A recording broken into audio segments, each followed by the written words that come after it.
আজি এখন বিশেষ ঠাইৰ সৈতে আপোনালোকক চিনাকি কৰাই দিম। তাত কি পায়, কি আছে, কিমান সেউজীয়া, কিমান ধুনীয়া, সকলোবোৰ দেখিব আপুনি।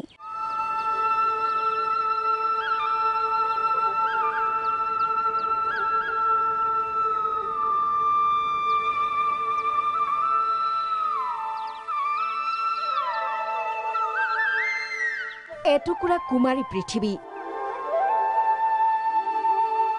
গুৱাহাটীৰ দাঁতিতে থকা অঞ্চলটোৰ সকলোবোৰ নিৰ্ভেজাল।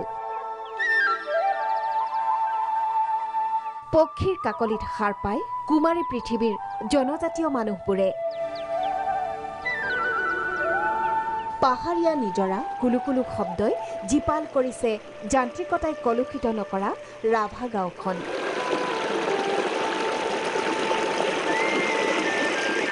সেউজীয়াই মেলাপতা গাঁওখনলৈ আমি গৈছিলো। পশ্চিম গুৱাহাটী সমষ্টিৰ অন্তৰ্গত এইখন জিমিৰ গাঁও।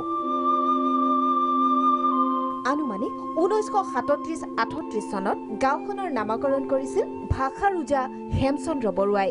জিমৰি গাঁও নামটো এনেকুৱা কি আমি শুনিছোঁ, আমাৰ যিবিলাক আটা পিতাই বুঢ়াবিলাকে কৈছিলে আৰু গুৱাহাটীৰ পৰা ছাৰে তাৰমানে ইয়াত আহিছিলে ঘোঁৰাত উঠি আহি ইয়াতে যেতিয়া মানুহবিলাকক লগ পালে, তেওঁলোকক সুধিলে আপোনালোকে কি খায়, আপোনালোকৰ খাদ্য কি, তেতিয়া সেই বুঢ়াবিলাকে কৈছিলে যে আমাৰ ইয়াতে বিশেষকৈ আমাৰ এই গাঁওখনত টেঙা বুলিলে আমাৰ যিটো বাঁহৰ গাজা জিম টেঙা বুলি কয়। তো সেই কথাখিনি শুনিয়ে হেমচন্দ্ৰ বৰুৱাই তেতিয়াৰ দিনতে এই গাঁওখনক সেই অনুসৰণ কৰি জিমৰি গাঁও বুলি তেখেতে এটা চিনাকি থৈ যায় আৰু। সহজ সৰল জিমিৰ গাঁৱৰ মানুহবোৰৰ মূল জীৱিকা কমলা খেতি। পুৰুষ মহিলা উভয়ে নিমজ্জিত হয় কৃষি কাৰ্যত। সৰু সৰু টিলাৰে আবৃত গাঁওখনৰ প্ৰতিটো টিলাত কমলা খেতি। কমলা খেতিৰ মাজত মানুহৰ ঘৰবোৰ আৰু তাৰ মাজে মাজে জালুকৰ খেতি। শীতত কমলা ৰঙী হৈ পৰে জিমিৰ গাঁও। খেতি কৰি নাজানো। আচলতে তেওঁলোক কথা কোৱাৰ বেছি কথা নকয়, সেইকাৰণে তেওঁলোকৰ খুকুজা লাগিছে, কিয়নো তেওঁলোকে কৃষি কাৰ্যতে মগ্ন থাকে। তথাপিও মই জানিবই লাগিব, মই আপোনালোকক জনাবই লাগিব যে ইমান সুন্দৰ, ইমান উপকাৰী কমলা খেতি তেওঁলোকে কেনেধৰণে কৰে, যি কমলা আমি খাবলৈ পাওঁ কি সাৰ দিয়া হয় নে কেনেধৰণে কৰা হয়? সাৰ দিয়ে ঘৰবিলাকত, গোবৰ সাৰ। যেতিয়া আমাৰ চাফা কৰা সময়, আপোনালোকে ঘৰত মানুহ নাপাব। আচ্ছা, পুৰুষ মহিলা চব লাগি যায় চাফা কৰাত। গ্ৰাম্য পৰ্যটনৰ অন্যতম কেন্দ্ৰ হিচাপে গঢ়ি তুলিব পৰা সকলো উপাদানেই আছে জিমিৰ গাঁৱত। পাহাৰী নিজৰা জান জুৰিয়ে জীপাল কৰিছে গাঁওখনক।